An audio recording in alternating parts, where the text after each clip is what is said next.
hẳn được 8 năm, nhưng mà nghề của mình thì khoảng là mấy chục năm á. Thì từ ông ngoại mình rồi tới ba mình rồi tới mình.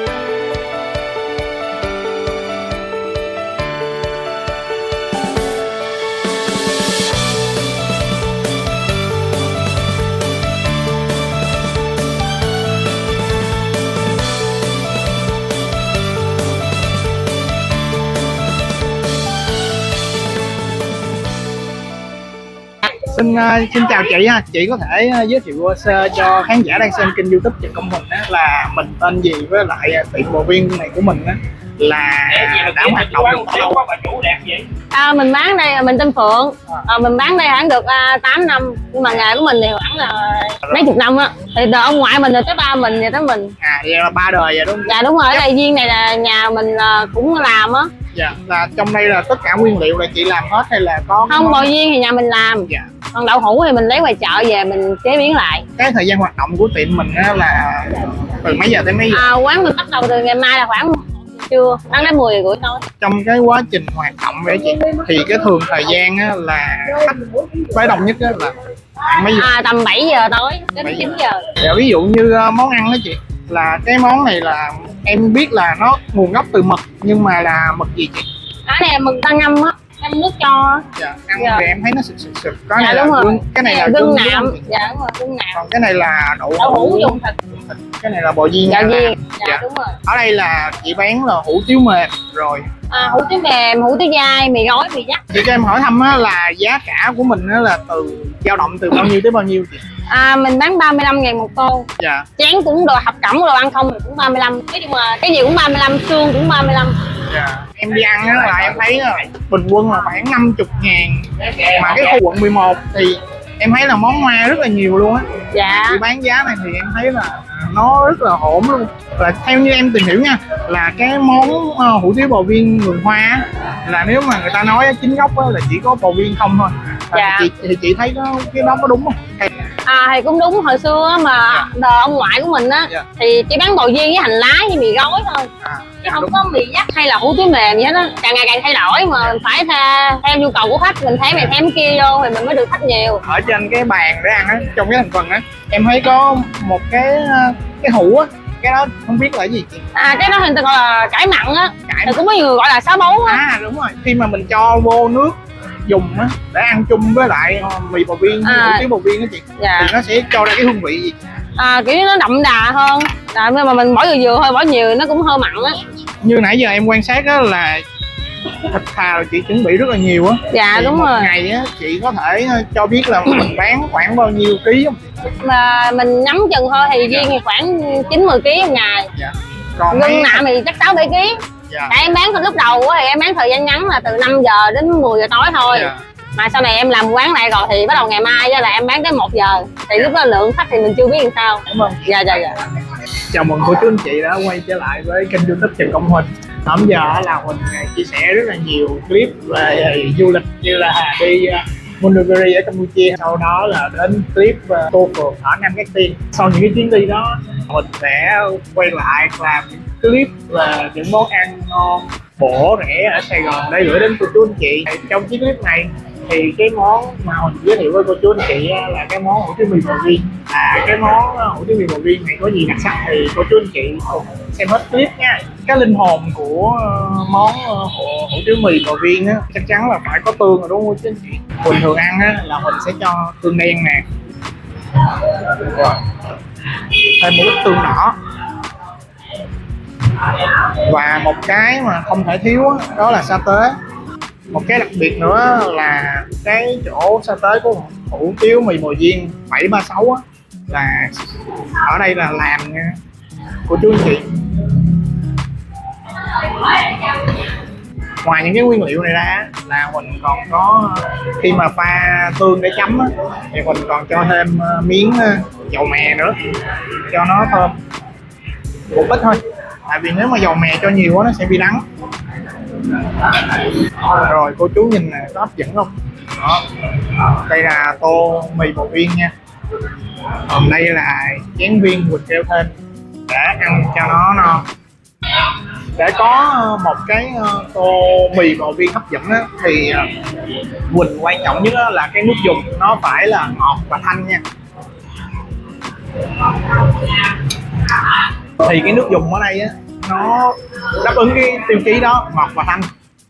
Và ngoài ra để mà làm nên một cái tô hủ tiếu mì bò viên hấp dẫn á, thì cái bò viên chắc chắn là phải dai và thơm mùi bò. Trong quá trình ăn á, mình sẽ dùng thử và chia sẻ cái cảm nghĩ của mình cho cô chú anh chị ạ.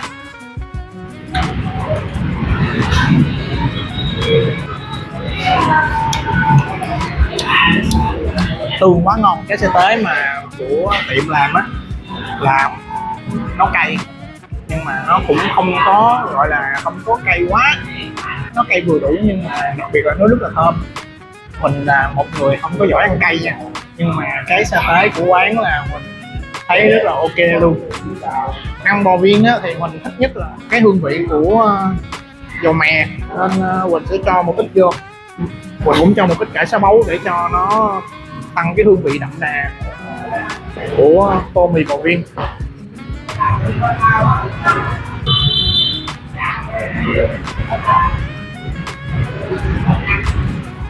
Cô chú anh chị nhìn hấp dẫn không? Và bây giờ thì mình sẽ dùng và chia sẻ cảm nghĩ nha. Thành phần của một tô mì bò viên ở đây là sẽ có đậu hũ dồn nè, mực ngâm, tiếp theo là da heo và gừng, và không thể thiếu đó là bò viên. Đây là linh hồn của cái tô mì này nha cô chú anh chị. Đây, cái miếng gừng này nhìn nó chất lượng không cô chú anh chị? Mình ăn nhất là mì trứng nên mình sẽ gọi mì trứng. Rồi bây giờ xin mời cô chú anh chị.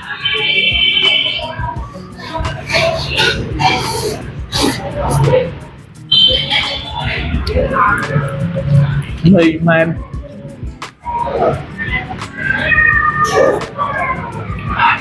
quá ngon luôn cô chú anh chị ơi.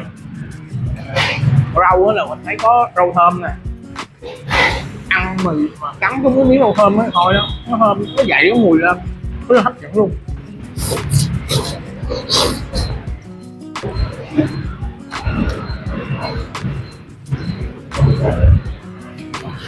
Quá ngon. Bây giờ là mình sẽ chia sẻ về cái cảm nhận ăn bò viên của quán nha. Mình sẽ chấm mấy miếng tương nha. Quỳnh ăn là Quỳnh thích chấm ngập tương vậy nè. Đó.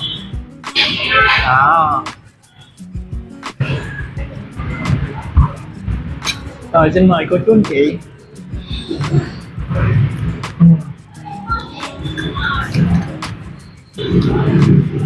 Bò viên mệt, và khi mà ăn chung với lại cái tương nè, đặc biệt là cái mùi sa tế bốc lên nữa thôi á, giống như là bùng nổ vị giác luôn cô chú anh chị. Theo cảm nhận của cá nhân mình á, là bò viên của tiệm á làm á rất là ngon luôn. Nó không mềm quá, nếu mà mềm quá thì thường là mình sẽ nghĩ ngay đến là pha bột hơi nhiều ha, và cũng không có gọi là quá dai, nó gọi là vừa tới luôn, thì mình nghĩ nhẹ là ok á. Mà đặc biệt là cái cảm giác của mình á, thấy là ở tiệm á chế biến á, là xay á, là nó nhuyễn, nó rất là nhuyễn luôn, nên mình ăn vô trong miệng mình á, cảm giác nó rất là mịn và nó rất là thích nha. Làm mình nhớ tới cái bò viên Campuchia khi mà đợt mình ăn bò viên Campuchia, nhưng mà bò viên ở tiệm này làm đó là nó khác nha. Dùng từ là cái hương vị á, nó sẽ thanh hơn là cái bò viên mà mình đã từng ăn bên Campuchia. Còn bên Campuchia là cái hương vị nó hơi nồng mùi bò của chú anh chị. Chỉ như là ai mà không thích mùi của động vật á, là sẽ không thích bò viên Campuchia, sẽ thích bò viên ở Việt Nam hơn. Bò viên là quá ngon của chú anh chị. Bây giờ tới đậu hũ dồn nha cô chú anh chị.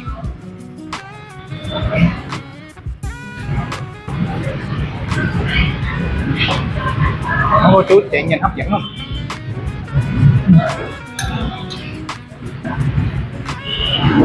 Cái mùi đậu hũ á nó rất là thơm luôn, nó dậy cái mùi đậu nành, nó mềm, mình ăn vô cái cảm giác trong miệng mình á nó rất là thích, nó quyện với lại cái mùi cà phê nữa, quá ngon luôn cô chú anh chị. Mà nếu mà cô chú anh chị nào trước giờ á là chỉ ăn hủ tiếu mì bò viên không á, khi mà tới tiệm 736 á thì cô chú anh chị có thể gọi thử một phần thập cẩm ăn để trải nghiệm ha. Bây giờ là tới gừng nha cô chú anh chị.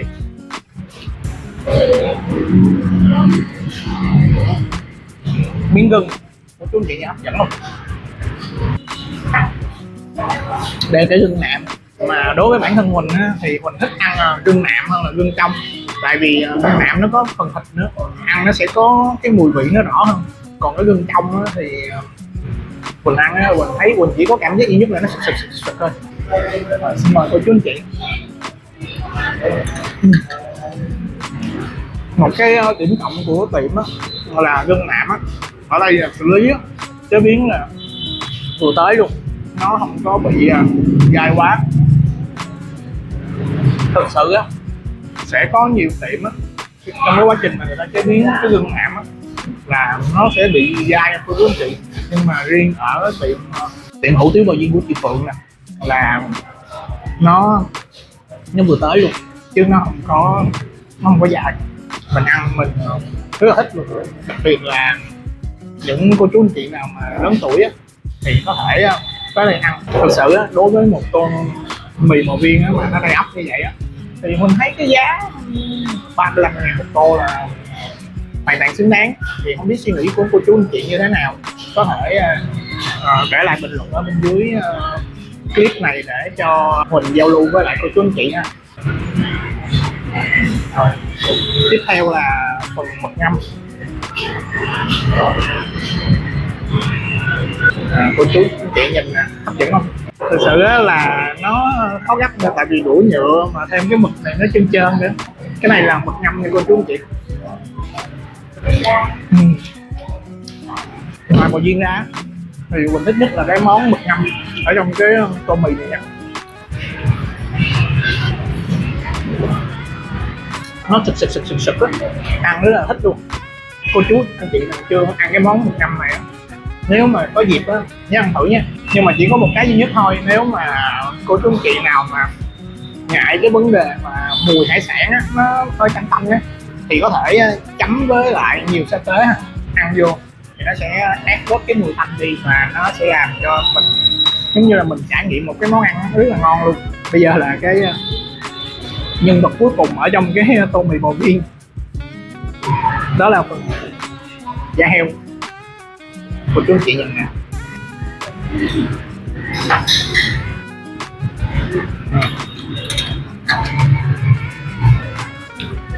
cái này là thường xuất hiện nhiều ở trong súp á. Cô chú anh chị nào đi ăn súp á thì cô chú anh chị sẽ thấy với cái nữa là ở trong mì xào giò. Nói chung là những món ăn của người Hoa á thì còn xuất hiện cái da heo này. Hồi nhỏ mình không biết, mình hay gọi là bông bóng cá, nhưng mà sau này lớn lên thì mình biết là da heo chứ không phải là bông bóng cá. Ăn thì nó cũng na ná như là cái mực đó cô chú anh chị, nó sẽ không có giòn bằng, nó mềm hơn, mà ăn nó sẽ đỡ cái mùi hải sản hơn. Cô chú anh chị nào thích ăn những cái thức ăn mà nó xịt nó gọi là cái cảm giác nó khoái khoái với cái miệng thì da heo là một sự lựa chọn, đừng có bỏ qua. Thì nãy giờ là những cái chia sẻ của mình về cái tô mì bò viên của quán chị Phượng. Cô chú anh chị nghĩ sao về cái mức giá 35.000 một tô ở tiệm thì có thể để lại bình luận ở bên dưới clip ha. Đối với bản thân mình đó thì hiện nay là cái tình hình kinh tế nói chung là nó đang suy thoái, thì cái mức giá 35.000 này đối với bản thân mình là mình đánh giá là rất là ok luôn ha. Và để làm rõ hơn cái cảm nhận của mình thì lát mình sẽ quay quán cho cô chú anh chị xem là vào giờ cao điểm quán đông như thế nào á. Và đây là những cái chia sẻ cũng như là cái cảm nghĩ của mình về cái mì bò viên của tiệm và những cái thông tin nào liên quan đến tiệm cũng như là liên quan tới cái món mì bò viên này á, thì mình sẽ để ở sau clip. Cô chú anh chị đừng có rời đi sớm nha. Hủ tiếu mì bò viên hay hủ tiếu thập cẩm 736 được lòng nhiều thực khách không bởi chỉ vì nước lèo ngọt thanh, mà một phần ăn ở đây khá đầy đủ với các món như bò viên, gân, đậu hũ nhồi thịt, da heo và đặc biệt là mực ngâm nước cho tàu. Tiệm hủ tiếu mì bò viên này khá nổi tiếng nhờ được nhiều thực khách quanh khu vực Nguyễn Chí Thanh, quận 11, thành phố Hồ Chí Minh tìm đến thưởng thức với giá thành vừa túi tiền. Huỳnh chân thành cảm ơn cô chú anh chị đã bỏ thời gian quý báu của mình ra xem gần hết clip. Nếu mọi người cảm thấy clip này hữu ích, hãy chia sẻ đến với những người cần nó. Tặng Huỳnh một nút like, nhấn nút đăng ký và mở nút chuông thông báo để đón xem clip mới nhất mỗi tuần. Hy vọng những thông tin mà Huỳnh chia sẻ trong clip này sẽ giúp cho cô chú anh chị bổ sung thêm một món ăn ngon vào danh sách các món ăn nên thử tại Sài Gòn. Xin chào và hẹn gặp lại mọi người ở clip tiếp theo.